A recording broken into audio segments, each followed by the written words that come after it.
Hello student, welcome to my new video. आज का ये वीडियो क्लास 12th के स्टूडेंटों के लिए बहुत ही ज़्यादा इंपॉर्टेंट है। अब मैं जानता हूँ कि इस वीडियो का आप सभी बेसब्री से इंतज़ार कर रहे होंगे।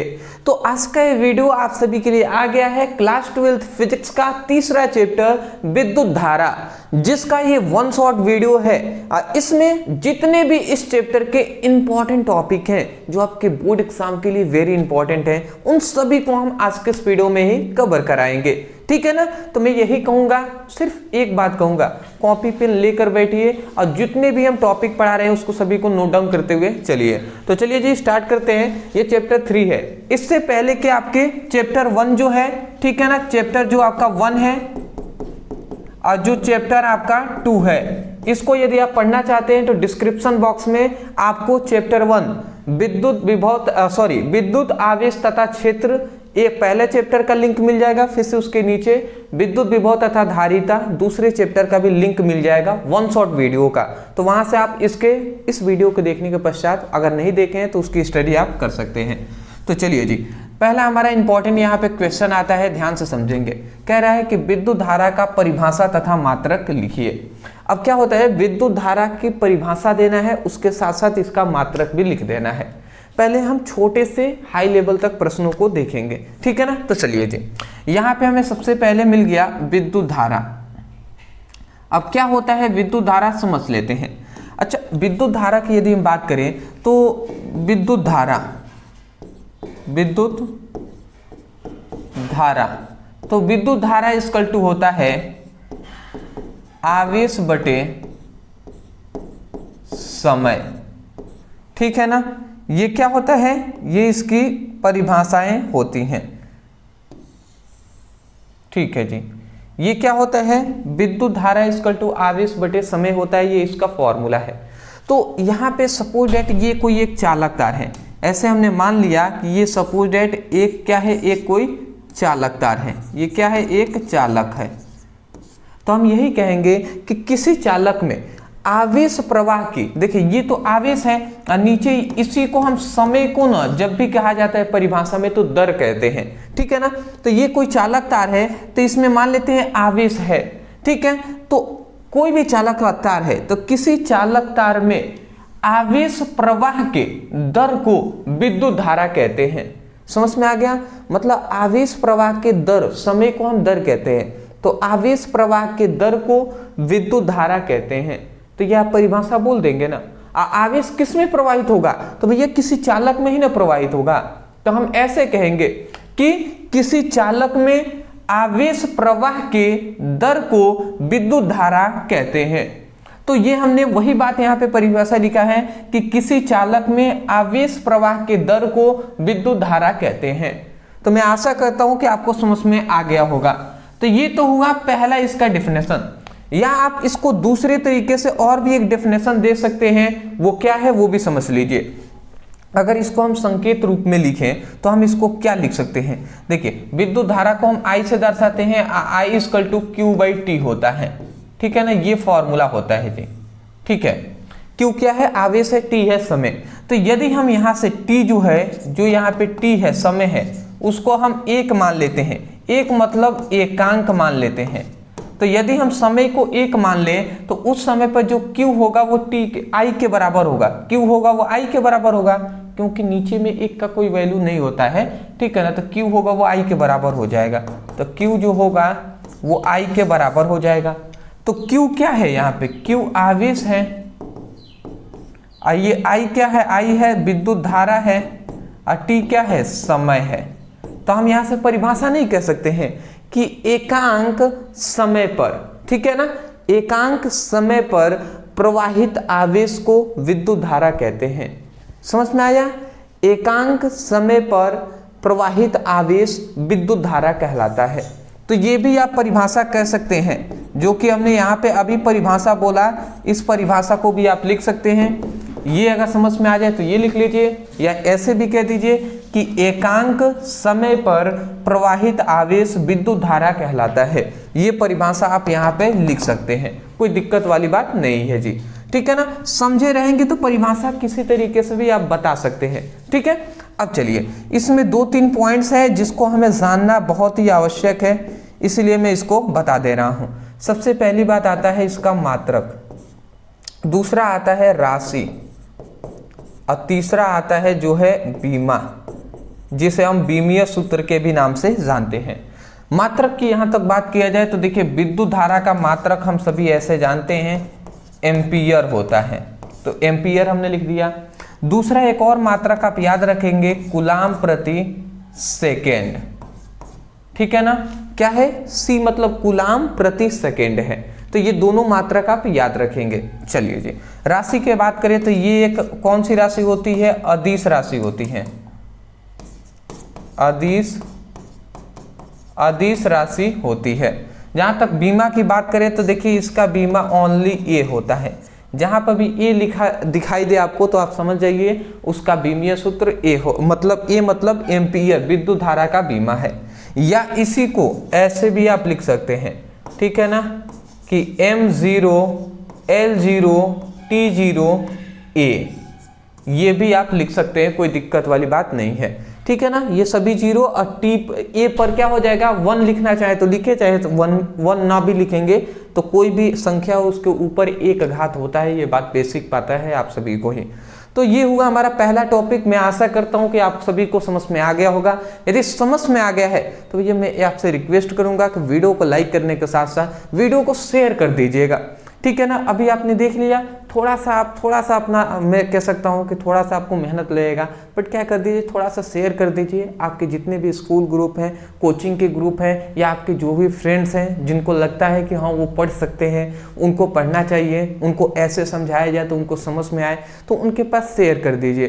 क्योंकि मेरे पास अभी, मैं इस वीडियो को बनाने से पहले मैं अपना मोबाइल देख रहा था, तो उसमें क्या हुआ कि 10 दिन के बाद हम लोग का मतलब 1 वीक का क्या होता है, अपडेट आता है कि कितने स्टूडेंट मतलब हमसे 1 सप्ताह में जुड़े हैं, कितने ने देखा है, कितने ने लाइक किया है, कमेंट कितना आया है, कितना इस वीडियो को शेयर किया गया है। तो शेयर आप सभी, मैंने देखा कि शेयर तो आप कर रहे हैं, बट थोड़ा सा अगर और अधिक करते तो बहुत ही अच्छी लगता। तो शेयर कर दीजिएगा, चैनल पे नहीं होंगे तो सब्सक्राइब कर दीजिएगा, बेसिक बात है। स्क्रीनशॉट ले लीजिए। चलिए जी, ले लिए होंगे ना। चलिए, अब आते हैं हम अपने दूसरे टाइप के क्वेश्चन पे।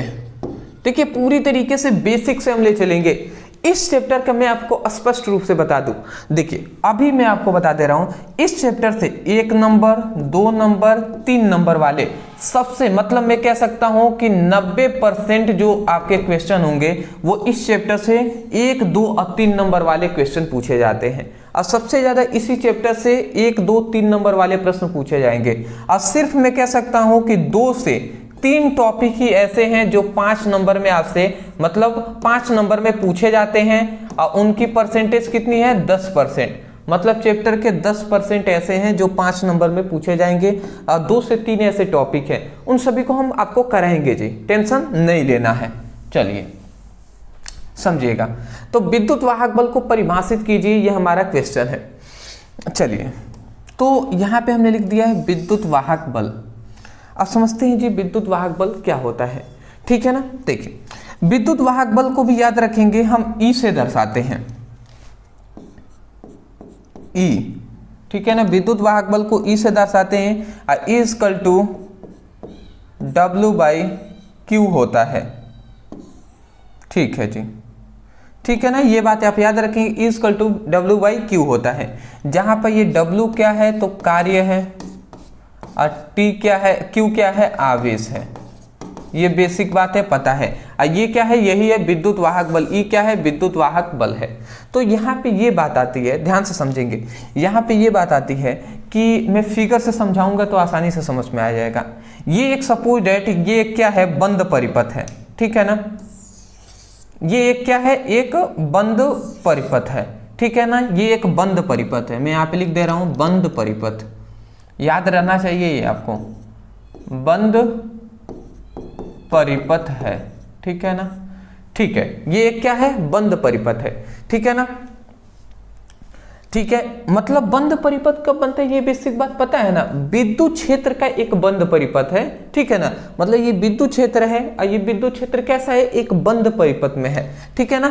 तो यहाँ पे क्या है, एक आवेश है, Q एक आवेश है और ये एकांक आवेश है, ठीक है ना, Q = 1 एकांक आवेश है, इसका नाम भी मैं लिख दे रहा हूं, एकांक आवेश है, जिसे हम परीक्षण आवेश के भी नाम से जानते हैं। और ये कहां पर है, तो भैया अनंत पर है। तो यहां पे ये बात आता है कि जो एकांक आवेश है उसको अनंत से विद्युत क्षेत्र के बंद परिपथ में, विद्युत क्षेत्र के बंद परिपथ में लाने में किया गया जो कार्य होता है वही कार्य क्या कहलाता है, विद्युत वाहक बल कहलाता है। समझ में आ रहा है आपको? देखिए, हम प्रेरित विद्युत वाहक बल नहीं बात कर रहे हैं, हम ओनली विद्युत वाहक बल की बात कर रहे हैं।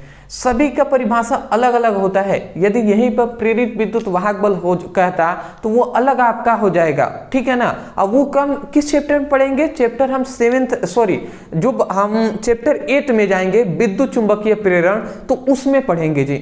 बहुत सारे स्टूडेंट मैंने देखा था कि जब मैंने ये एक टॉपिक पढ़ाया था विद्युत वाहक बल बहुत पहले, तो स्टूडेंटों का कमेंट ये आया कि सर ये परिभाषा नहीं होगा, ऐसे नहीं होगा।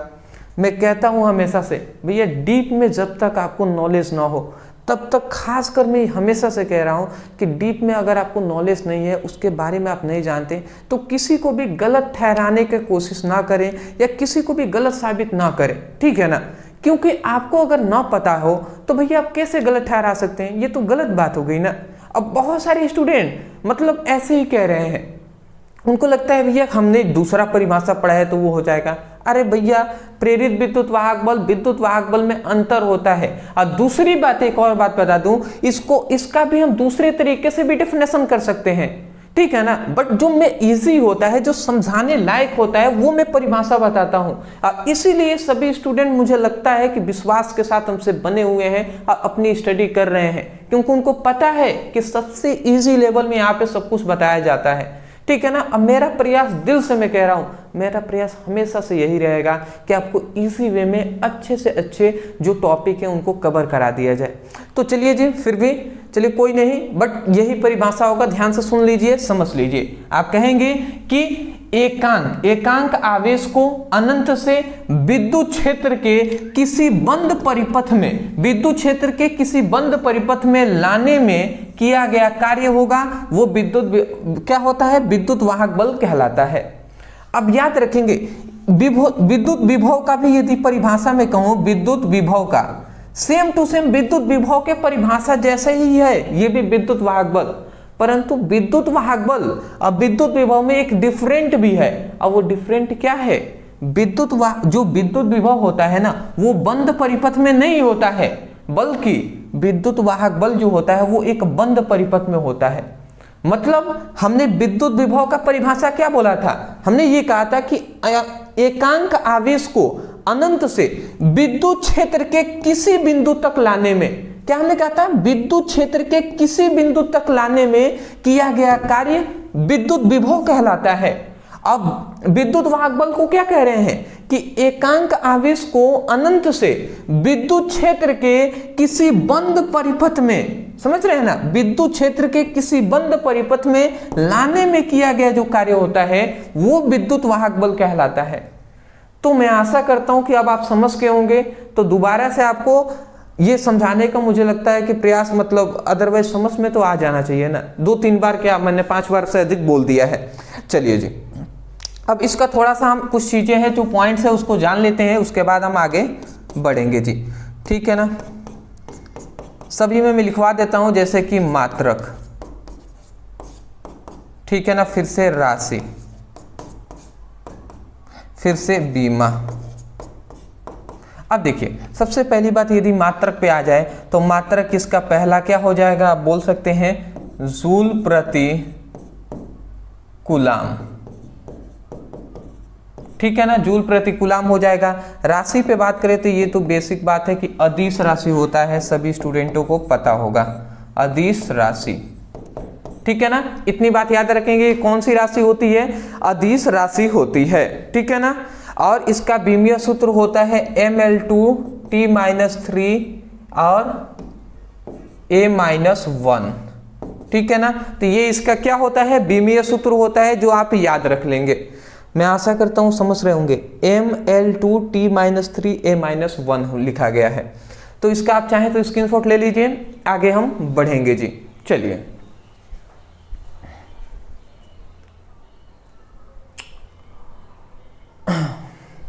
बेटर है। अभी हमें बहुत टॉपिक को कवर करना है, इसलिए थोड़ा सा हम फास्ट चलेंगे, क्योंकि चैप्टर ये एक ऐसा चैप्टर है जिसमें अधिक टॉपिक को हमें स्टडी करना है। और सभी ज़्यादा बड़े बड़े क्वेश्चन नहीं है, सबसे ज़्यादा मतलब इसी तरीके से 2 नंबर 3 नंबर में पूछे जाने वाले टॉपिक हैं, बट बहुत बार ये पूछे गए, इसलिए सभी को कराना अनिवार्य है, मैं वही करा रहा हूँ जी। देखिए अगला हमारा क्वेश्चन आता है, सेलों का आंतरिक प्रतिरोध से आप क्या समझते हैं। अब देखिए सेलों का आंतरिक प्रतिरोध क्या होता है समझिएगा। देखिए कोई भी सेल है, सेलों का आंतरिक प्रतिरोध, तो कोई भी सेल है, ठीक है ना, कोई भी सेल है, तो सेलों के अंदर जो विद्युत धारा अगर प्रवाहित की जाती है, विद्युत धारा, ठीक है ना, विद्युत धारा प्रवाहित की जाती है, तो उसके मार्ग में जो अवरोध उत्पन्न होगा ना, जो रुकावट आएगी, वही अवरोध ही क्या कहलाता है, सेलों का आंतरिक प्रतिरोध कहलाता है। समझ में आ गया। मतलब किसी सेलों के अंदर विद्युत धारा के मार्ग में आने वाले अवरोध को विद्युत सेलों का आंतरिक प्रतिरोध कहलाता है या कहते हैं। तो कह देंगे परिभाषा कि किसी सेलों के अंदर विद्युत धारा के मार्ग में आने वाले अवरोध को या उत्पन्न अवरोध को सेलों का आंतरिक प्रतिरोध कहते हैं।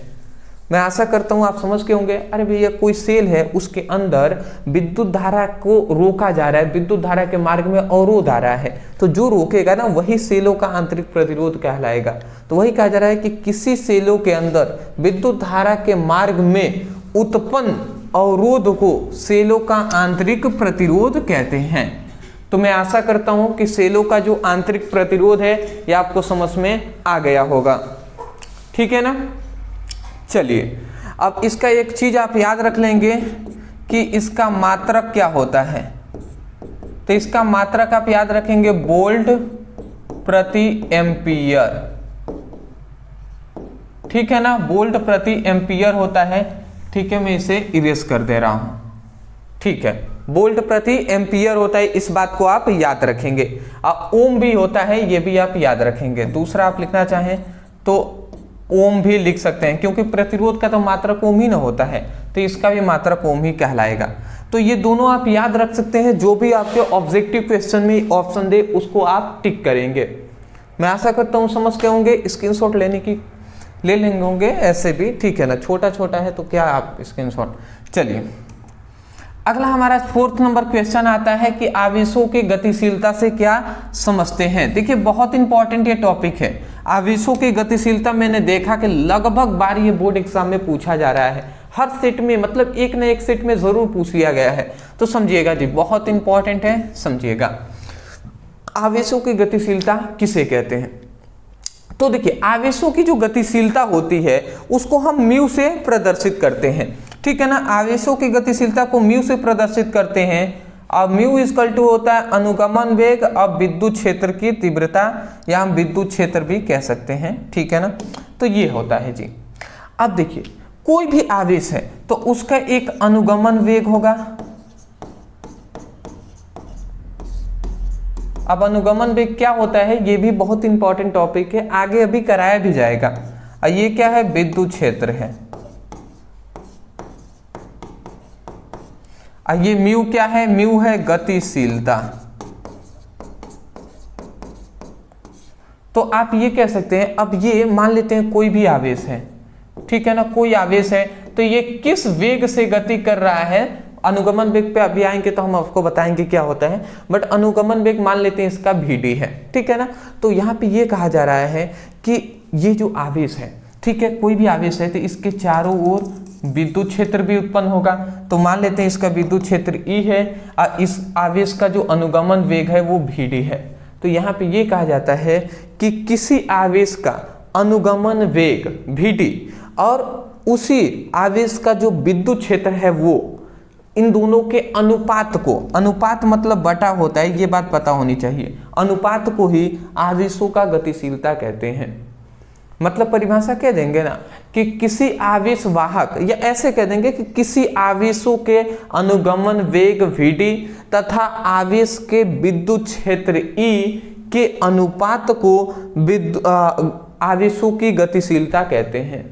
तो वही बात हमने लिखा है कि किसी आवेश वाहक का अनुगमन वेग vd तथा आरोपित वैद्युत क्षेत्र E के अनुपात को आवेश का गतिशीलता कहते हैं। वही बात यहाँ पे कहा गया है कि किसी आवेश वाहक का अनुगमन वेग vd तथा आरोपित वैद्युत क्षेत्र के अनुपात को आवेशों का गतिशीलता कहते हैं। तो यही फॉर्मूले से ही ये परिभाषा आपका लिखा गया है। सिंपल सा है, मैं आशा करता हूँ आप समझ के होंगे। देखिए इसमें थोड़ा सा कुछ कठिन आपको शब्द अगर लगे तो आप ऐसे सिंपल में कह दीजिएगा कि किसी आवेश वाहक का अनुगमन वेग vd तथा उस आवेश पर आरोपित वैद्युत क्षेत्र के अनुपात को आवेशों का गतिशीलता कहते हैं। और इतना परिभाषा लिखने के बाद ये फॉर्मूला लिख लेंगे, आपका काम कंप्लीट हो जाएगा जी, ठीक है ना। और इसका मात्रक याद रखेंगे, क्या होता है, मीटर स्क्वायर प्रति सेकेंड वोल्ट। ये बात आप याद रखेंगे, मीटर स्क्वायर प्रति सेकेंड वोल्ट होता है, ठीक है ना। ये इसका क्या होता है, ये इसका मात्रक हमने बताया है जी, ठीक है ना, भूलना आपको नहीं है। चलिए जी, चलिए मैं आशा करता हूं कि इतनी पॉइंट्स आपको समझ में आ गया होगा। स्क्रीनशॉट लेंगे, ले लीजिए, कोई बात नहीं जी।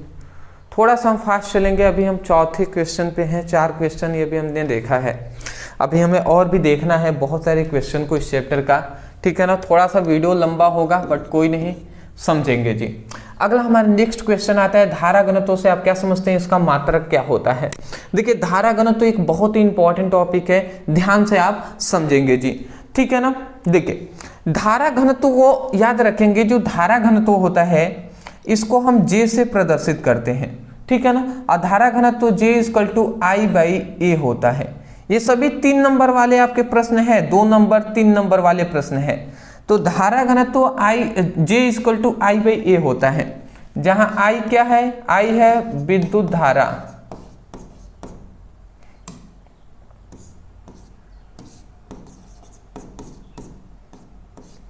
और A क्या है, अनुप्रस्थ काट का क्षेत्रफल।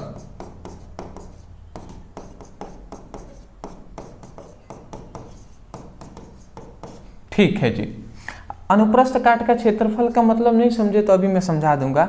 ये क्या है, धारा घनत्व है। चलिए जी, अब देखिए मैं थोड़ा सा आपको समझा दूं। मान लेते हैं ये कोई चालक है, ठीक है। तो चालक की कोई ना कोई लंबाई होती है, तो मान लेते हैं इसकी लंबाई है L, और इस चालक की कितनी भी मोटाई होगी ना, तो जो मोटाई होती है उसी को अनुप्रस्थ काट का क्षेत्रफल कहते हैं, उसी को हम A कहते हैं। समझ में आ गया ना, वही है अनुप्रस्थ काट का क्षेत्रफल, इसका मतलब चालक तार की मोटाई, ठीक है। तो यहाँ पे सिंपल वे में हमें यही कहा जाता है कि यदि हम A को मतलब अनुप्रस्थ काट का क्षेत्रफल है उसको हम 1 ले लेते हैं, 1 मतलब एकांक हमने ले लिया। यदि इसका मान 1 मान ले तो 1 नीचे अगर हो तो उसका कोई वैल्यू नहीं होगा, तो उस समय पे J होगा वो I के बराबर हो जाएगा। J जो होगा वो I के बराबर हो जाएगा, J जो होगा वो I के बराबर हो जाएगा। तो हम J क्या है, यहाँ पे J क्या है, J है विद्युत धारा, सॉरी I क्या है, विद्युत धारा, J क्या है, धारा घनत्व,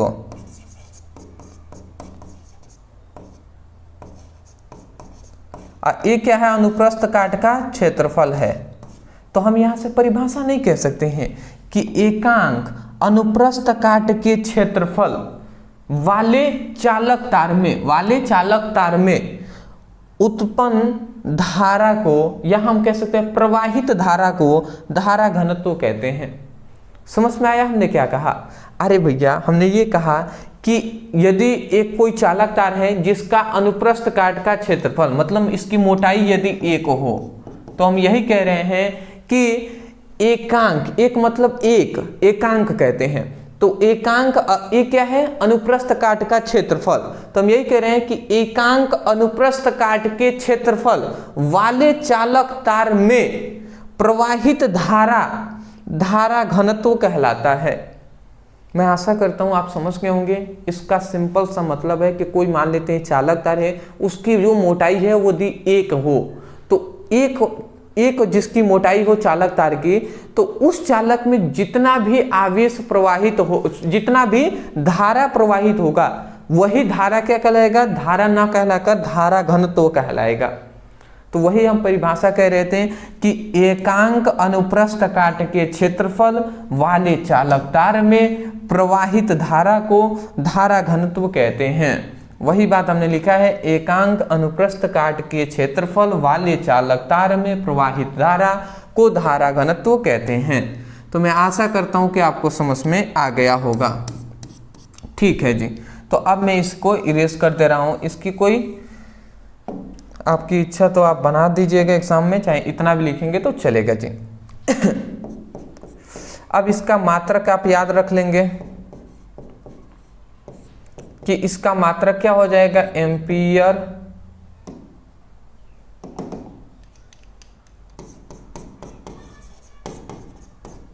प्रति मीटर स्क्वायर हो जाएगा। इसका मात्रक क्या हो जाएगा? एम्पियर प्रति मीटर स्क्वायर हो जाएगा।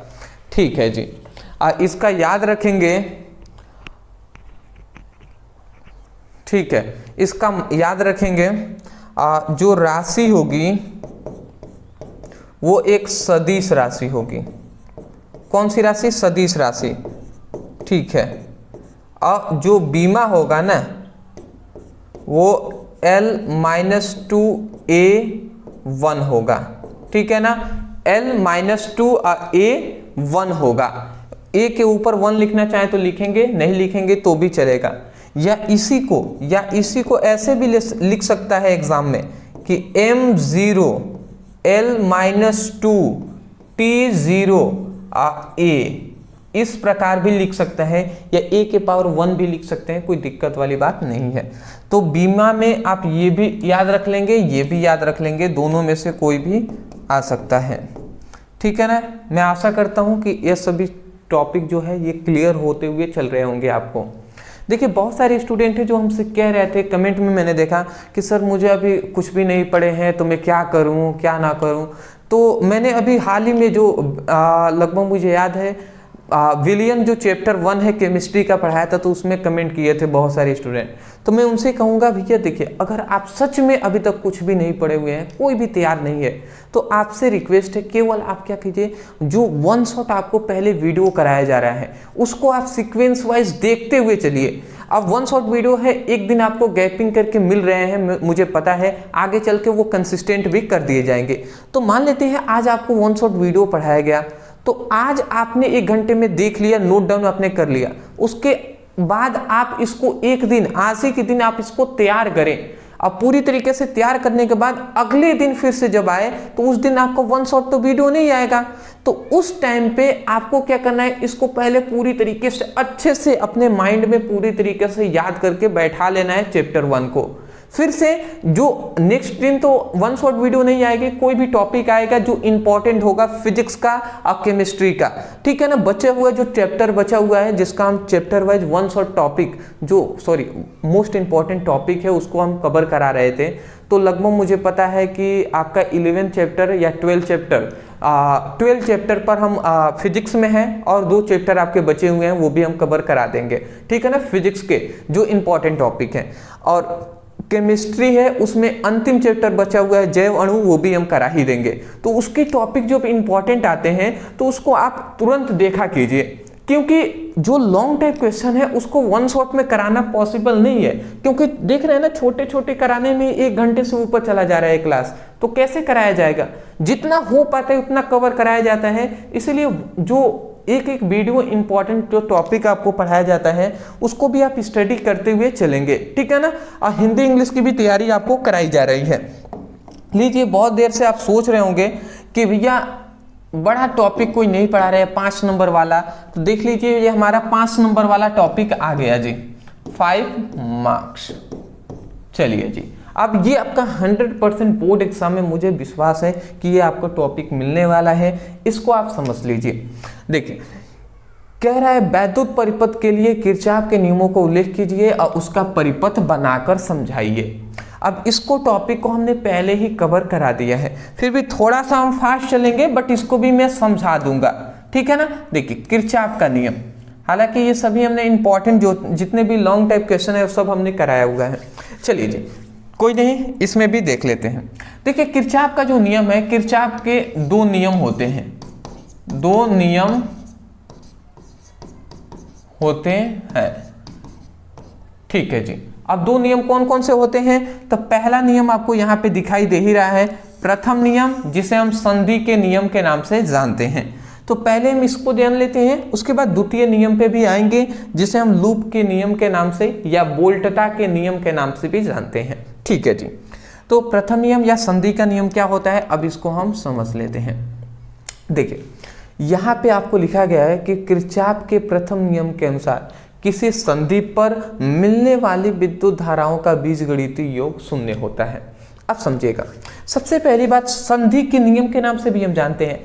मैं आपसे पूछूं संधि को अंग्रेजी में क्या कहते हैं, जंक्शन कहते हैं, जंक्शन कहते हैं ना, ठीक है, जंक्शन भी कह सकते हैं, ठीक है ना, जंक्शन या जंक्शन आप कह सकते हैं। ये सब प्रोनाउंसिएशन में थोड़ा सा अलग अलग होता है, ठीक है ना। कोई डाल्टन कहता है, सॉरी कोई टॉमसन कहता है, कोई थॉमसन कहता है, तो ये सब प्रोनाउंसिएशन पे है, आप कह सकते हैं। तो जंक्शन मतलब मैं आपसे पूछूं जंक्शन या संधि का मतलब क्या होता है, संधि या जंक्शन का मतलब यही होता है कि ऐसा कोई भी स्थान जहां से बहुत सारी रास्ते निकली होती हैं, मतलब मैं ये कह सकता हूं कि बहुत सारी रास्ते वहां पे मिलती हैं, या वहां से मैं कह सकता हूं कि निकलती हैं, मतलब बहुत जगह से कोई एक स्थान पे, मतलब मैं यहाँ पे समझाऊँ जंक्शन मतलब ये संधि का मतलब क्या है, थोड़ा सा ऐसे समझ लेते हैं, ठीक है ना। मुझे लगता है उस तरीके से समझाना मेरे लिए थोड़ा सा डिफिकल्ट हो सकता है। चलिए जी मैं ऐसे समझा दे रहा हूँ। जंक्शन का मतलब क्या हुआ, ये एक संधि है, तो इस तरीके से यहाँ से ये सभी विद्युत बल रेखाएं हैं, ठीक है, समझिएगा बस बात को आप समझिएंगे कि क्या हम कहना चाहते हैं, ठीक है जी। देखिए ये एक संधि है, तो यहां से ये क्या है, विद्युत बल रेखाएं हैं, ठीक है ना, ये क्या है, विद्युत बल रेखाएं हैं, ठीक है जी। तो यहां पे हम देख रहे हैं ये एक संधि है, तो ये एक संधि है, तो यहां से अगर आप देखें तो बहुत सारी विद्युत बल रेखाएं यहां से निकल रही हैं, ठीक है ना, बहुत सारी विद्युत बल रेखाएं यहां से निकल रही हैं, ठीक है। जैसे कि मान लेते हैं ये विद्युत बल रेखाएं इस संधि से बाहर निकल रही हैं, जिसे हमने I1 मान लिया, ठीक है। ये मान लेते हैं I2, मतलब ये एक संधि है, तो मैं यहाँ पे देख रहा हूँ ये जो विद्युत बल रेखाएं हैं इस संधि की ओर आ रही हैं, तो इसको हमने I2 मान लिया। मान लेते सपोज डेट ये I3 जो है ये इस संधि से बाहर निकल रही है, मान लेते हैं सपोज डेट ये इस संधि की ओर जा रही है, सपोज डेट ये इस संधि से बाहर निकल रही है, तो इसको I5 कह दिया। सपोज डेट ये जो संधि है विद्युत बल रेखाएं हैं ये संधि की ओर आ रहे हैं, तो I6 कह दिया। ये भी मान लेते हैं I7 संधि की ओर आ रही हैं, तो इसको I7 कह दिया। तो देखिए यहाँ पर संधि का मतलब ये होता है कि जहाँ पर बहुत सारी रास्ते एक जगह मिलती हैं। जैसे आप गए होंगे रेलवे स्टेशन पे, तो रेलवे स्टेशन पे क्या होता है, आप सुने होंगे कि मान लेते हैं देवरिया जंक्शन या गोरखपुर जंक्शन, तो जंक्शन का मतलब जहाँ पर बहुत सारी ट्रेनें मिलती हैं और वहाँ से अलग अलग रास्ते की ओर जा सकती हैं वो, ठीक है ना। तो वैसे ये संधि है, तो इससे बहुत सारी विद्युत बल रेखाएं देख रहे हैं कि यहाँ से निकल भी रही हैं, बहुत सारी विद्युत बल रेखाएं निकल भी रही हैं, देख रहे हैं ना, ये सभी विद्युत बल रेखाएं यहाँ से निकल रही हैं, ठीक है। अब बहुत सारी विद्युत बल रेखाएं आप देख रहे हैं कि प्रवेश भी कर रही हैं, इस संधि की ओर आ भी रही हैं। तो यहाँ से सिंपल वे में हम यही परिभाषा कह सकते हैं, ठीक है। क्या कहेंगे कि आप कहेंगे कि किरचॉफ के प्रथम नियम के अनुसार किसी संधि पर, किसी संधि की ओर आने वाली, ध्यान से समझेंगे, ये संधि है तो किसी संधि की ओर आने वाली विद्युत बल रेखाएं और जाने वाली विद्युत बल रेखाओं की संख्याओं के योग को, योग मतलब जोड़ को हम क्या कहते हैं, मतलब जोड़ क्या होता है इनका, मतलब आने वाली विद्युत बल रेखाएं और जाने वाली विद्युत बल रेखाओं का जो बीजगणितीय योग होता है वो क्या होता है, शून्य होता है। वो क्या होता है जी, शून्य होता है। ये बात आप समझ में आ गया होगा आपको, ठीक है ना। तो देखिए ये बात आपको मैं कह रहा हूं कि कोई भी संधि है तो हम यही कह रहे हैं कि कोई भी संधि है तो किसी संधि, आप कहेंगे किरचॉफ के प्रथम नियम के अनुसार किसी संधि से जाने वाली विद्युत बल रेखाओं की संख्या का बीजगणितीय योग शून्य होता है। मतलब सिंपल है में क्या है कि विद्युत धारा जो आई है, ठीक है, चाहे वो निकल रही हैं वो या वो प्रवेश कर रही हैं संधि की ओर, तो उनका बीजगणितीय योग क्या होगा, शून्य होगा। यही इस नियम में हमें बताया गया। एक बार और अंत में इस नियम को मैं बोल रहा हूं, मैं आशा करता हूं कि आपको थोड़ा बहुत तो समझ में आ ही गया होगा। तो अब याद कर लीजिए, समझ गए हैं तो याद कर लीजिए। आप कहेंगे किरचॉफ के प्रथम नियम के अनुसार किसी संधि से आने वाली और जाने वाली विद्युत बल रेखाओं की संख्या के बीजगणितीय योग शून्य होता है, ठीक है ना। इतनी बात आप बोल देंगे। और इसी को अब देखिए समझिएगा, कोई भी संधि की ओर आ रही हैं, देखिए नियम को आप दो तरीके से बोल सकते हैं, एक में जो अभी बोल रहा हूं वो, और एक मैंने जो लिखवाया है वो। देखिए अब मान लेते हैं ये जो संधि है इससे बहुत सारी विद्युत बल रेखाएं आ रही हैं और देख रहे हैं बहुत सारी विद्युत बल रेखाएं जा भी रही हैं। तो इसका मतलब क्या है कि संधि पर ये सभी विद्युत बल रेखाएं मिल रही हैं। संधि पर ये सभी विद्युत बल रेखाएं, चाहे वो जाने वाली हो चाहे वो आने वाली, इस संधि पर मिल रही हैं कि नहीं मिल रही हैं। तो आप ये नहीं कह सकते हैं कि किसी संधि पर, मतलब किरचॉफ के प्रथम नियम के अनुसार किसी संधि पर मिलने वाली समस्त विद्युत बल रेखाओं की संख्या का बीजगणितीय योग शून्य होता है। आप ये भी तो कह सकते हैं ना कि किसी संधि पर मिलने वाली, अब मिलने वाली में कौन आ जाएगी, जो यहां से विद्युत बल रेखाएं आ रही हैं या जा रही हैं, सभी तो ये संधि पर मिलकर ही जाएंगी। तो वही बात है, तो वही हम कह रहे हैं किरचॉफ के प्रथम नियम के अनुसार किसी संधि पर मिलने वाली विद्युत धाराओं का बीजगणितीय योग शून्य होता है। देखिए विद्युत बल रेखाएं ही आगे चलकर विद्युत धाराएं भी कहलाएंगी। तो बहुत सारे बुकों में विद्युत बल रेखाएं भी कहा गया है या विद्युत धारा भी आप कह सकते हैं, उससे कोई कंफ्यूजन नहीं होनी चाहिए। बट आप विद्युत वाहक बल न लिखकर, देखिए ये बुक में जो लिखा गया वैसे आप लिखेंगे तो और बेटर रहेगा। तो यहाँ पे विद्युत धारा कर लेंगे, ठीक है ना, विद्युत धारा। चलिए जी, ठीक है ना, क्योंकि आई से सभी को प्रदर्शित हमने किया हुआ है। तो आप यही बात कह देंगे कि किसी किरचॉफ के प्रथम नियम के अनुसार किसी संधि पर मिलने वाली समस्त विद्युत धाराओं के बीजगणितीय योग शून्य होता है। तो मैं आशा करता हूं कि किरचॉफ का प्रथम नियम समझ में आ गया होगा। अब एक और चीज ये है, इतना लिख देते हैं, उसके बाद आप समझिएगा। इसका सिंपल सा मतलब ये है कि देखिए ये जो संधि से, इसमें चिन्ह परिपाटी भी आपको लिखना होता है। मैं आपको बता दे रहा हूं, चिन्ह परिपाटी। अब चिन्ह परिपाटी क्या होता है समझिएगा, जो संधि से मतलब संधि से बाहर निकलने वाली, जैसे ये बाहर निकल रही हैं, तो संधि से बाहर जाने वाले विद्युत धारा ऋणात्मक होती है। तो ये आप लिख लेंगे कि संधि से बाहर जाने वाली क्या होती है, जाने वाली क्या होती है, निगेटिव होता है, ठीक है ना, मैं शॉर्ट में यहां पे लिख दिया। और संधि की ओर आने वाली, संधि की ओर आने वाली क्या होती है, आने वाली पॉजिटिव, मतलब धनात्मक होता है, ठीक है ना। संधि से जो बाहर निकल रही है उन सभी को निगेटिव लेते हैं और संधि की ओर आ रही है उसको पॉजिटिव लेते हैं।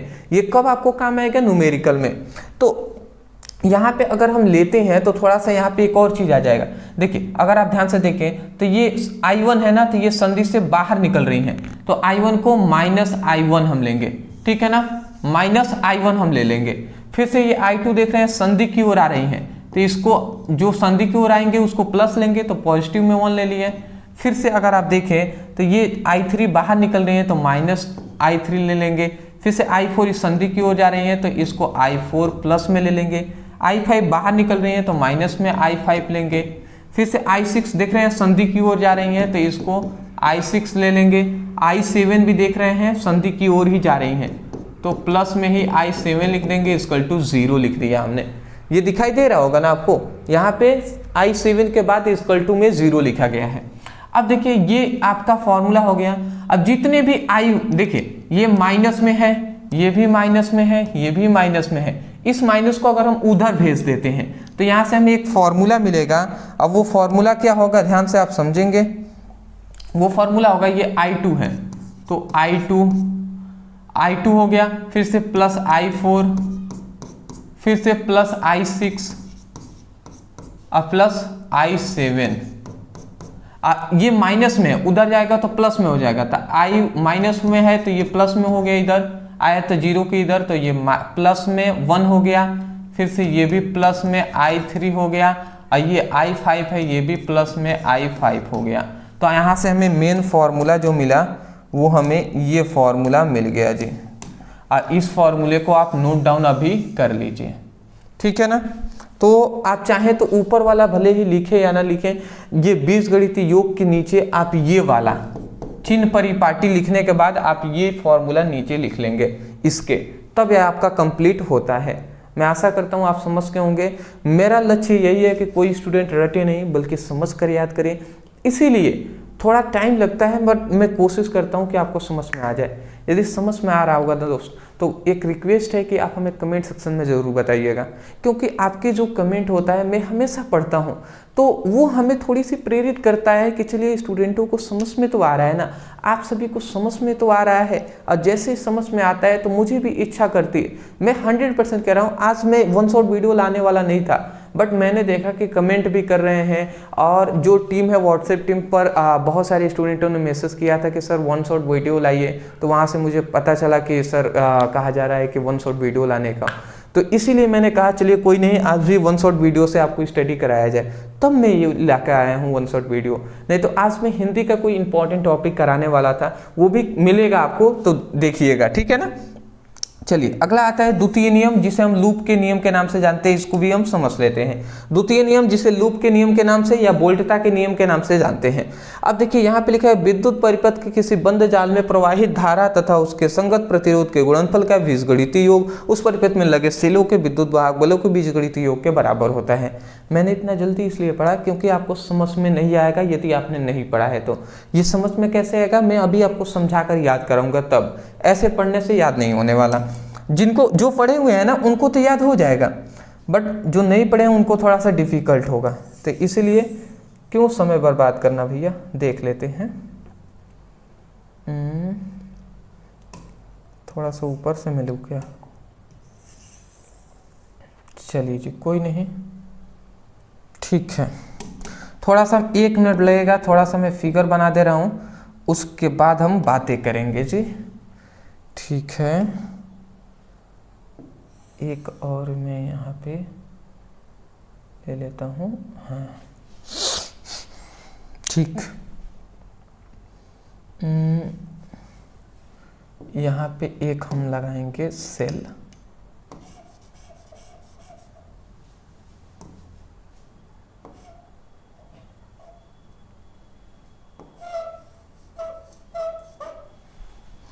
ठीक है। यहाँ पे हम प्रतिरोध लगाएंगे,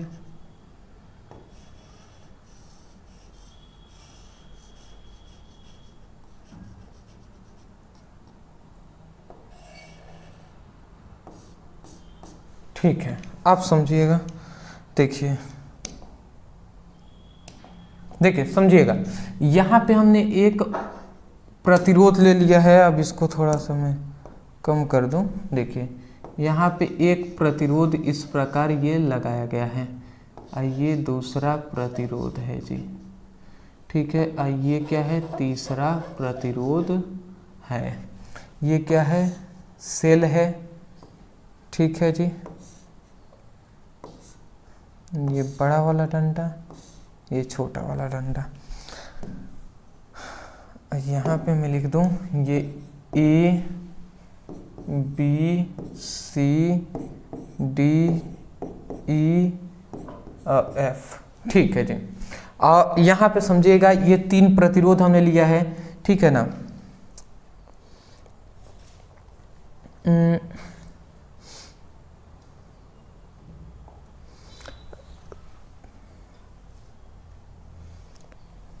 चलिए कोई नहीं, आप 2 भी ले सकते हैं, बट 3 हमने ले लिए हैं। ये R1, ये R2, ये R3 है, R3 प्रतिरोध है। और ये विद्युत वाहक बल, सेलों का विद्युत वाहक बल I1 है, सॉरी E1 है, और ये सेलों का विद्युत वाहक बल E2 है, ठीक है ना।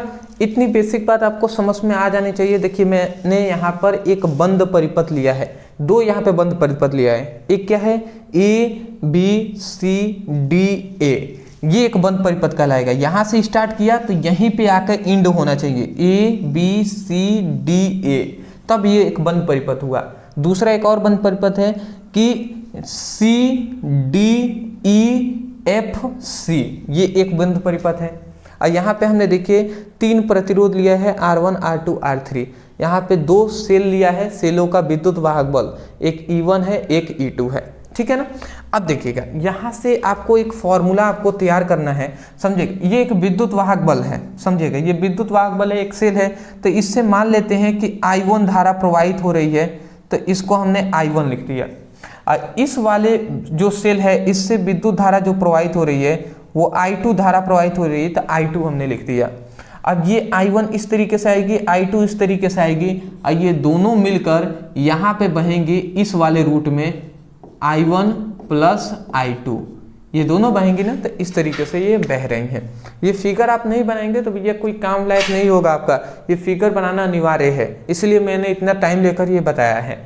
आप समझिएगा, यहाँ पे हमें ये बात बताया जाता है कि देखिए ये जो प्रतिरोध है R1, इसका संगत प्रतिरोध मतलब साथ वाला, मतलब ये जो धारा है I1, इसका संगत प्रतिरोध क्या है, R1 है। और ये जो I2 धारा है, इसका संगत प्रतिरोध क्या है, R2 है, ठीक है ना, ये है ना। तो यहाँ पे ये बताया जाता है कि एक बंद परिपथ हम ले रहे हैं। बंद परिपथ कौन सा ले रहे हैं, A B C D A, ये एक बंद परिपथ हम ले रहे हैं। तो यहाँ पे हम ले रहे हैं कि अभी आपको ये नियम याद होगा, समझिएगा, ठीक है ना। तो एक बंद परिपथ, ठीक है, बंद परिपथ कौन सा हम ले रहे हैं, ए बी सी डी ए। बंद परिपथ कब होगा, जब आगे वाला और पीछे वाला दोनों इक्वल हो। जैसे ए से स्टार्ट हुआ तो ए पे बंद होगा, तो बंद परिपथ कहलाएगा। तो एक बंद परिपथ ए बी सी डी ए में, ठीक है ना। तो ए बी सी डी ए में यहाँ पे नियम ये बताया जाता है कि जो I1 जो धारा है, तो धारा का I1 जो धारा है, इसका संगत प्रतिरोध है R1। तो जो धारा I1 है, इसका संगत प्रतिरोध है R1, तो इन दोनों का गुणनफल। और इसी तरीके से ये जो I2 धारा है, इसका संगत प्रतिरोध है R2। तो I2 और R2, इसका संगत प्रतिरोध है R2। तो इनका जो बीजगणितीय योग होगा, ठीक है ना, इनका बीजगणितीय योग जो होगा वो इन दोनों सेलों का जो विद्युत वाहक बल है, एक है I1 E1, एक है E2, इन दोनों सेलों के बीजगणितीय योग के बराबर होता है। ये मतलब मोस्टली फॉर्मूला होता है, इसको आप याद रखिए। ये फॉर्मूला आप यदि समझ लिए तो ये आप बोल सकते हैं, ठीक है ना, उसको बोलने में कोई दिक्कत वाली बात नहीं होगी। तो चलिए अब मैं इसको आपको यहीं से आपको ये याद कराता हूँ। अभी तक ना समझ में आया कोई दिक्कत नहीं है, ये आप समझे हुए हैं तो चलिए जी इतनी बेसिक बात है, समझ गए ना कि I1 का संगत प्रतिरोध है R1, I2 का संगत प्रतिरोध है R2। ठीक है, इतनी बात समझिएगा। हम बीजगणितीय योग बोलेंगे बट यहाँ पे हमने माइनस दिया है, यहाँ पे भी बीजगणितीय योग बोलेंगे बट माइनस दिया है, इस बात को भी याद रखेंगे, आगे हम समझा देंगे। देखिए, तो आप कहेंगे कि किरचॉफ के द्वितीय नियम के अनुसार, किरचॉफ के द्वितीय नियम के अनुसार किसी बंद जाल ए बी सी डी ए में, किसी बंद परिपथ या बंद जाल ए बी सी डी ए में प्रवाहित धारा तथा उसके संगत प्रतिरोध। देखिए, प्रवाहित धारा है, उसका संगत प्रतिरोध है R1, देख रहे हैं, प्रवाहित धारा और उसका संगत प्रतिरोध। देखिए, इसका भी प्रवाहित धारा है, इसमें भी संगत प्रतिरोध। तो प्रवाहित धारा और संगत प्रतिरोध के गुणनफल, देखिए इन दोनों के बीच गुणा हुआ है, इन दोनों के बीच भी गुणा हुआ है, तो गुणनफल का बीजगणितीय योग उस परिपथ, उसी बंद परिपथ में लगे सेलों का विद्युत वाहक बल, उसी बंद परिपथ में लगे जो सेल है, तो सेलों के विद्युत वाहक बल के बीजगणितीय योग के बराबर होता है। मैं आशा करता हूं आप अब थोड़ा सा समझ में आया होगा। यही आपको नियम है, यही आपको बोलना भी है, समझ रहे हैं ना। अब देखिए, बहुत सारे स्टूडेंट हैं जो पहले से पढ़ रहे हैं, ये 1-2 बार टॉपिक पढ़ लिए हैं, उनको तो एक ही बार में समझ में आ जाएगा। बट जो स्टूडेंट शुरू से अभी पहली बार पढ़ रहे हैं, तो ये टॉपिक थोड़ी सी हार्ड है, और दूसरा नियम ज़्यादा हार्ड है, इसीलिए थोड़ा सा डिफिकल्ट हो सकता है, बट समझेंगे तो याद भी हो जाएगा। देखिए, एक बार और मैं बोल रहा हूँ, ध्यान से समझेंगे। आप कहेंगे कि किरचॉफ के द्वितीय नियम के अनुसार, इतना लिखना चाहे लिखिएगा, नहीं लिखना चाहे न लिखिएगा, ठीक है ना, लिख देंगे बेटर रहेगा। आप ये कहेंगे कि कोई बंद जाल ए बी सी डी ए में, मतलब कोई बंद जाल ए बी सी डी ए में प्रवाहित धारा तथा उसके संगत प्रतिरोध, प्रवाहित धारा तथा उसके संगत प्रतिरोध, ये भी प्रवाहित धारा है, उसके संगत प्रतिरोध के गुणनफल के बीजगणितीय योग उसी परिपथ में लगे सेलों का विद्युत वाहक बलों के बीजगणितीय योग के बराबर होता है। ठीक है, क्या होता है? बराबर होता है। तो यही बात है जी, वही बात हमने लिखा है कि विद्युत परिपथ के बंद जाल में प्रवाहित धारा, विद्युत परिपथ के बंद जाल में प्रवाहित धारा तथा उसके संगत प्रतिरोध के गुणनफल का बीजगणितीय योग, देख रहे हैं ना, प्रवाहित धारा ये भी है, उसका संगत प्रतिरोध के गुणनफल का बीजगणितीय योग उस परिपथ में लगे सेलों के विद्युत वाहक बलों के बीजगणितीय योग के बराबर होता है। उसी परिपथ में लगे जो सेलों के विद्युत वाहक बलों के बीजगणितीय योग के बराबर होता है। तो मैं आशा करता हूं कि अब आपको समझ में आ गया होगा। कभी भी नियम को आप यहां से इस फॉर्मूले से याद करने का प्रयास कीजिएगा, ऐसे रटते रह जाएंगे, आपको याद नहीं होगा, याद हो भी गया एग्जाम में आप भूल सकते हैं। इसलिए मैं कहूँगा यहीं से याद कीजिएगा। एक बार मैं अंत में बोल दे रहा हूँ, और जैसे मैं बोलूँ ना तभी समझने का, याद करने का प्रयास कीजिए।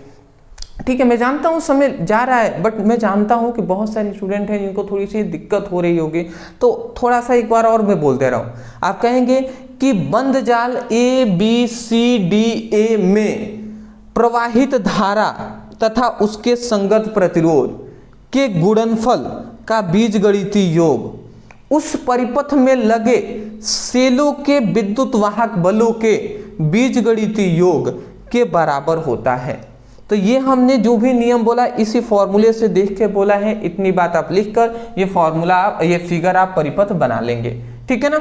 और एक बात मैं बता दूं आपको विशेषकर, ये बीजगणितीय योग बोल रहे हैं, माइनस हमने दिया हुआ है, तो ये चिन्ह परिपाटी जो होता है उससे आपको समझ में आएगा।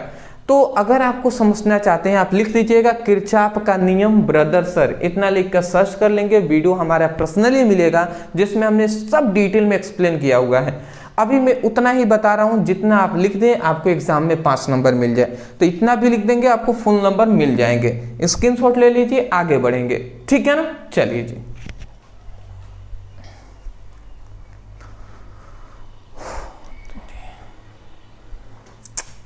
चलिए थोड़ा सा फास्ट चलेंगे भैया, 1 घंटे होने ही वाले हैं, अभी हम यहीं पे अटके हुए हैं। चलिए जी, अनुगमन वेग को परिभाषित कीजिए। चलिए जी, अनुगमन वेग या अपवाह वेग क्या होता है, दोनों का नाम ध्यान समझेंगे।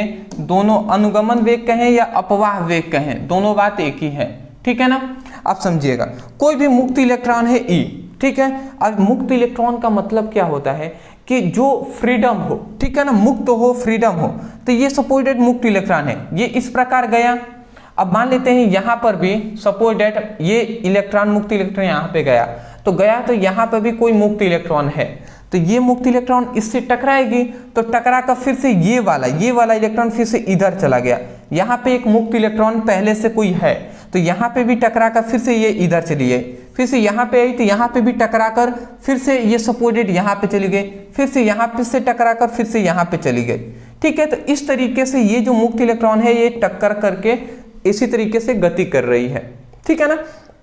तो यहाँ पे ये बात बताया जाता है कि ये जो मुक्त इलेक्ट्रॉन है, तो मुक्त इलेक्ट्रॉन के दो सतत टक्कर मतलब दो लगातार टक्कर मुक्त इलेक्ट्रॉन है, तो मान लेते हैं ये यहाँ से मुक्त इलेक्ट्रॉन यहाँ पे गया, ठीक है ना, और यहाँ से यहाँ तक गया, तो ये दोनों लगातार टक्कर हुए हैं ना, इसके बाद तुरंत ये वाला टक्कर हुआ है।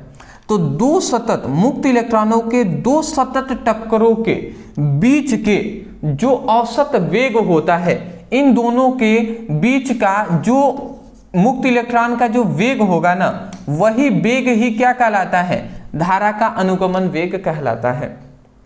समझ में आया, मतलब मुक्त इलेक्ट्रॉनों के दो सतत टक्करों, दो लगातार यहाँ पे टक्कर हो रहे हैं, तो मुक्त इलेक्ट्रॉनों के दो सतत टक्करों के बीच के औसत वेग को धारा का अनुगमन वेग कहते हैं।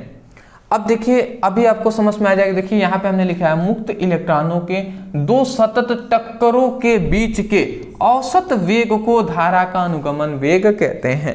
अनुगमन वेग कहें या धारा का अनुगमन वेग, दोनों बात एक ही है, ठीक है ना। अब देखिए अनुगमन वेग को VD से दर्शाते हैं। अनुगमन वेग इक्वल टू होता है, देखिए औसत वेग, ठीक है ना। तो औसत वेग कैसे निकालेंगे, तो प्रारंभिक वेग प्लस अंतिम वेग बाई 2 करते हैं ना। तो प्रारंभिक वेग, कोई भी इलेक्ट्रॉन यदि यहाँ पे है तो प्रारंभिक वेग तो शून्य ही ना होगा, तो प्रारंभिक वेग शून्य हो गया, अंतिम वेग मान लेते हैं v है, अब बाई 2 होता है तो 2 हमने लिख दिया। अब इसको सॉल्व करें तो VD इक्वल टू, ये 0 हट गया तो v/2 हो जाएगा। तो यहाँ पे हमें क्या ये मिला, ये हमें अनुगमन वेग का फॉर्मूला मिल गया जी। ये अनुगमन वेग का फॉर्मूला मिल गया, VD इक्वल टू v/2, जहां ये v क्या है, अंतिम वेग का फॉर्मूला है। तो मैं आशा करता हूं आप समझ गए होंगे। तो परिभाषा आप क्या कह सकते हैं कि मुक्त इलेक्ट्रॉन, ये क्या है, मुक्त इलेक्ट्रॉन है, मुक्त इलेक्ट्रॉन। तो मुक्त इलेक्ट्रॉनों के दो सतत टक्करों के बीच के औसत वेग को धारा का अनुगमन वेग कहते हैं। तो मैं आशा करता हूं समझ गए होंगे। ये परिभाषा लिखने के बाद आप सिंपल सा ये फॉर्मूला लिख लेंगे, काम कंप्लीट होता है जी, ठीक है ना। इतनी बात आप कर देंगे, काफी है जी। ये केवल 2 नंबर में आपको परिभाषा पूछा जाता है। इसके साथ एक और पूछा जाता है कि विद्युत धारा तथा अनुगमन वेग में संबंध बताइए। वो बहुत ज़्यादा इंपॉर्टेंट है, मैंने एक पर्सनली वीडियो में उसको कराया हुआ है, ठीक है, वो भी आपको आगे बताया जाएगा। चलिए जी आगे बढ़ते हैं। अगला हमारा 8 नंबर क्वेश्चन है कि विशिष्ट प्रतिरोध को परिभाषित कीजिए, परिभाषा तथा मात्रक लिखिए। अब विशिष्ट प्रतिरोध का आपको परिभाषा और मात्रक लिख देना है जी, ठीक है ना, ठीक है।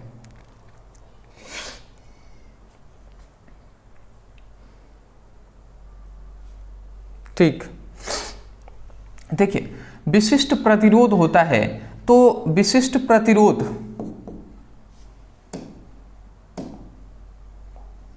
ठीक है ना, विशिष्ट प्रतिरोध को हम विशिष्ट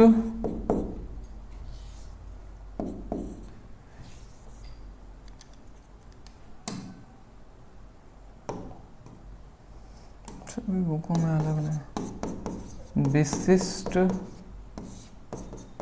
प्रतिरोध, विशिष्ट प्रतिरोध इक्वल टू होता है प्रतिरोध गुणे क्षेत्रफल, चालक तार के अनुप्रस्थ काट के क्षेत्रफल और बटे चालक तार की लंबाई होता है। ये फॉर्मूला होता है जी, ये याद रखेंगे, ठीक है ना। ठीक है, तो ये फॉर्मूला होता है जी, विशिष्ट प्रतिरोध equal to R into A by L होता है। विशिष्ट प्रतिरोध को हम रो से प्रदर्शित करते हैं। ये मैं कंफ्यूजन में था, ठीक है ना, ये बात आप याद रखेंगे, ठीक है ना। विशिष्ट प्रतिरोध को रो से प्रदर्शित करते हैं, तो रो हमने यहाँ पे बना लिया। तो ये मेन फॉर्मूला होता है जी विशिष्ट प्रतिरोध का। अब देखिए मैं आपको बता दूं ये सभी क्या है, तो मैं आपको बता देना चाहता हूं, जैसे दिमाग में आपको बैठा रहे। देखिए यहाँ पे ये एक चालक तार है। अब इस चालक तार का मान लेते हैं प्रतिरोध जो है वो R है, तो ये प्रतिरोध है जी R। ये क्या है, इस चालक तार की जो अनुप्रस्थ काट का क्षेत्रफल होगा, क्षेत्रफल मतलब मोटाई, वही है A, ठीक है ना। और L क्या है, इस चालक तार की लंबाई भी तो होगी ना कुछ लंबाई होगी, तो वही लंबाई है जी जो है L है, ठीक है ना। तो यदि हम कोई ऐसा चालक तार लें, ठीक है ना, मतलब ये जो L है, समझिएगा, ये जो L है चालक तार की लंबाई है, उसको हम 1 ले लेते हैं। 1 का मतलब क्या होता है, एकांक होता है। तो यदि चालक तार की जो लंबाई है उसको हम एक ले लेते हैं, एकांक ले लेते हैं, और जो अनुप्रस्थ काट का क्षेत्रफल है जो A है, इसको भी हम एकांक ले लेते हैं, इसका भी मान हम 1 ले लेते हैं। तो जब L का मान 1, A का मान 1 हो जाए, तो उस समय पे जो R होगा वो रो के बराबर हो जाएगा। तो उस समय पे जो रो होगा वो R के बराबर हो जाएगा, होगा ना जी।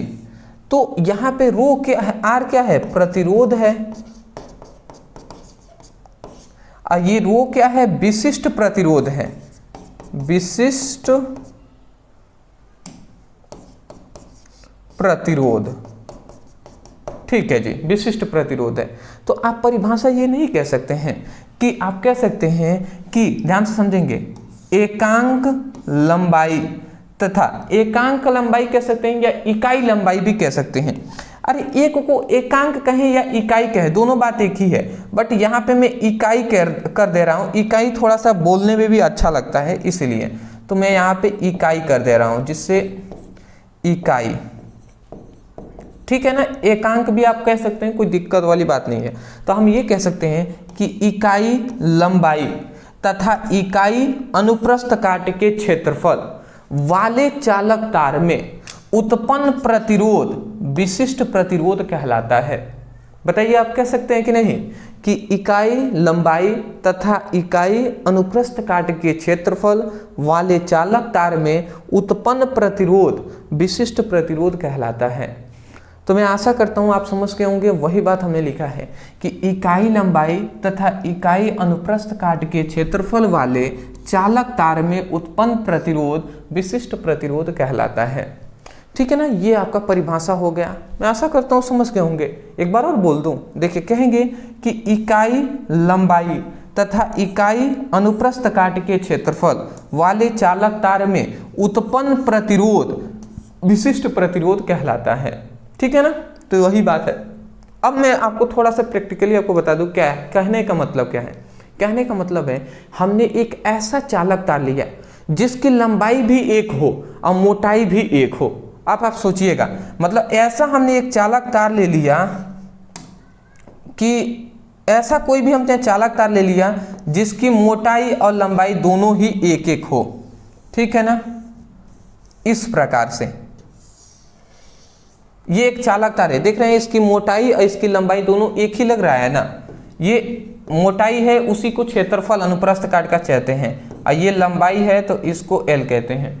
तो ऐसा कोई हमने चालक तार ले लिया जिसकी लंबाई और चौड़ाई, या हम कह सकते हैं क्षेत्रफल जो है वो दोनों ही 1-1 हो, तो उस चालक तार में जो प्रतिरोध उत्पन्न होगा उसे हम प्रतिरोध नहीं कहेंगे, उसे हम विशिष्ट प्रतिरोध कहेंगे, क्योंकि ये एक विशेष तार में न उत्पन्न हुआ है।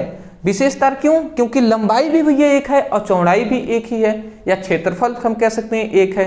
तो वही बात है कि इकाई लंबाई तथा इकाई अनुप्रस्थ काट के क्षेत्रफल वाले चालक तार में उत्पन्न प्रतिरोध विशिष्ट प्रतिरोध कहलाता है। तो मैं आशा करता हूं आप समझ गए होंगे। मात्रक की जहां तक बात करें आप याद रख लेंगे कि इसका मात्रक हो जाएगा ओम, ओम मीटर, ठीक है ना। ओम मीटर इसका क्या हो जाएगा, मात्रक हो जाएगा, ठीक है जी, ठीक है। और राशि कौन सी हो जाएगी, तो सदिश राशि, और बीमीय सूत्र ml3t-3 और a-2 हो जाएगा।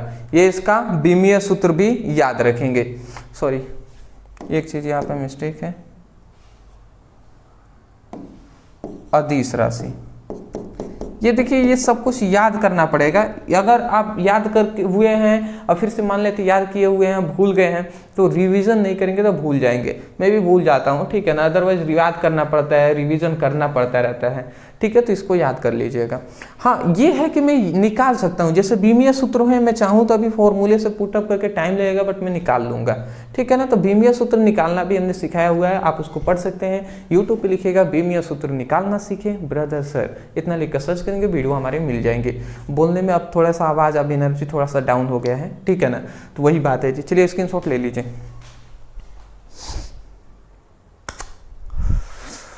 ठीक, अगला हमारा नेक्स्ट जो क्वेश्चन आता है देख लेते हैं जी। विशिष्ट चालकता को परिभाषित कीजिए और इसका मात्रक, परिभाषा और मात्रक लिखना है। चलिए जी, विशिष्ट चालकता, ये भी इंपॉर्टेंट टॉपिक है, समझिएगा जी।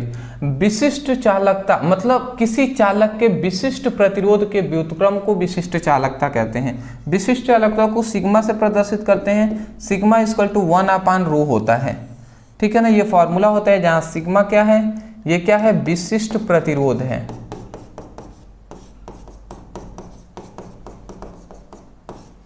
ये क्या है, विशिष्ट चालकता है। तो हम ये कह सकते हैं ना, देखिए जो भी चीज नीचे होता है तो व्युत्क्रम हम कहते हैं। तो हम कह सकते हैं विशिष्ट प्रतिरोध के व्युत्क्रम को विशिष्ट चालकता कहते हैं। तो ये हम परिभाषा कह ही सकते हैं। तो ये हुआ इसका परिभाषा, विशिष्ट प्रतिरोध के व्युत्क्रम को विशिष्ट चालकता कहते हैं। तो मैं आशा करता हूँ आप समझ गए होंगे, ठीक है ना। तो इसमें एक मान लेते हैं विशिष्ट प्रतिरोध कोई ना कोई चालक तार के ही ना होगा जी। कोई भी चालक तार है तो उसी चालक तार के अंदर ही प्रतिरोध होगा, उसी तो विशिष्ट प्रतिरोध न कहते हैं। तो हम ये कह सकते हैं, अच्छे से कहें तो हम ये कह सकते हैं कि किसी चालक में, मतलब किसी चालक के विशिष्ट प्रतिरोध के व्युत्क्रम को विशिष्ट चालकता कहते हैं। तो मैं आशा करता हूं अब आप समझ गए होंगे, वही बात लिखा है कि किसी चालक के विशिष्ट प्रतिरोध के व्युत्क्रम को विशिष्ट चालकता कहते हैं, ठीक है ना। तो इतनी बात आप लिख देंगे जी, ठीक है। इसका जहां तक मात्रक की बात है तो आप यहां पे लिख सकते हैं ओम इनवर्स और मीटर -1, मतलब ये भी इनवर्स। तो ये इसका मात्रक हो जाएगा, ठीक है ना, ठीक है जी। और राशि पे बात करें तो ये भी कौन सी राशि हो जाएगी, अदिश राशि,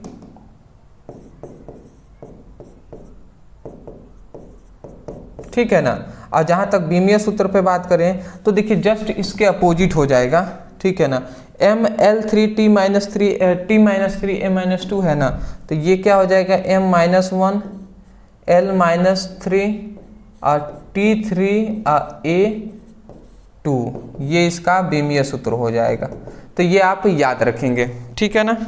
चलिए जी, तो ये हमारा टॉपिक हो गया। अभी तक हमने कितने 9 टॉपिक को हमने कंप्लीटली देख लिया है, समझ लिया है। मैं आशा करता हूँ समझ गए होंगे। अब देखिए इस चैप्टर के कुछ टॉपिक हैं जो आपको याद रखना है। सिर्फ 2 टॉपिक मैं आपको दे रहा हूँ जिसको आपको तैयार करना है।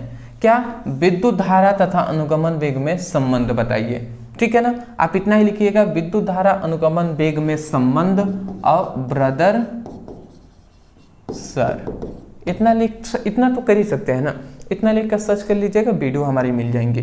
फिर से अब आता है व्हीटस्टोन सेतु के परिपथ आरेख खींचिए, संतुलन में प्रतिबंध के व्यंजक का प्राप्त कीजिए। मतलब आप सिंपल में बस इतना लिखिएगा, व्हीटस्टोन सेतु ब्रदर सर, इतना लिख कर सर्च करेंगे, वीडियो हमारी मिल जाएगी, वहां से अपनी स्टडी कर लीजिएगा। देखिए मैं स्पष्ट रूप से पहले कह दे रहा हूं कि भले ही आपने उतना सब कुछ पढ़ लिया और ये 2 टॉपिक भी नहीं पढ़े तो भैया कोई फायदा नहीं है। क्यों? क्योंकि ये दो टॉपिक बहुत ज़्यादा इंपॉर्टेंट है। बस यही है कि समय ज़्यादा हो गया है, और दूसरी बात ये है कि लॉन्ग टाइम थोड़ा सा इस टॉपिक है, तो इसको मैंने लगभग इसको पढ़ाने मतलब 30 मिनट लगेंगे, इसको 20 मिनट या 15 मिनट लगेंगे। तो भैया इसको भी मैं लेकर चलूँ तो भैया फिर से मतलब ये 2 घंटे का क्लास हो जाएगी, तो उतना अच्छा नहीं लगता है। तो जैसे ही आप फ्री हो इस वीडियो को देखने के पश्चात पानी उनी जाकर पी लीजिए, उसके बाद इन दोनों को सर्च करके पढ़ लीजिएगा। और क्या कीजिए, हाँ, कॉपी में नोट डाउन कर लीजिए क्वेश्चन को। हाँ, 3 बातें हैं विशेषकर मैं बता दूँ। सबसे पहली बेनिफिशियल आपके लिए है कि डिस्क्रिप्शन बॉक्स में चैप्टर 1 और 2 का लिंक है, आप जाइए वहाँ से अपनी स्टडी कीजिए। व्हाट्सएप ग्रुप में और टेलीग्राम ग्रुप में ज्वाइन हो जाएंगे, और इंस्टा पे हमें आप फॉलो कर लीजिएगा। जो भी डाउट होती हैं या कोई भी आपको डिमांड है कुछ, तो वो हमें इंस्टा पे मैसेज करेंगे तो डायरेक्ट हमारे पास पहुंचेगा, तो हम उसको रिप्लाई करेंगे या आपको बताएंगे जी, ठीक है ना।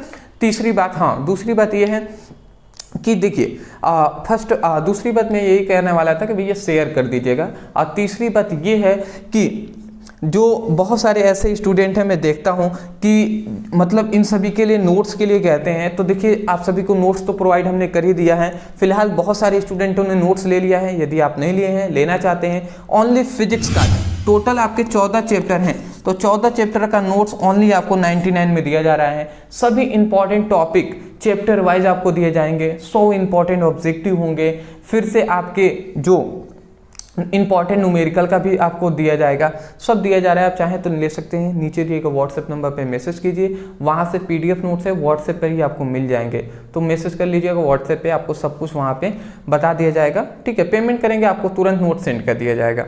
आशा करता हूँ आप समझ गए होंगे। जल्दी मैं सोच रहा हूँ, ये तो हैंड रिटेन नोट्स है, मैं जल्दी सोच रहा हूँ कि आप सभी को टाइपिंग किया गया अच्छे से नोट्स मिले, तो वो भी हम जल्दी आपके लिए कोशिश कर रहे हैं प्रोवाइड करने का, जैसे हो पाता है, ठीक है ना। चलिए जी, तो चलें हम, ठीक है, जल्दी मिलते हैं, थैंक यू।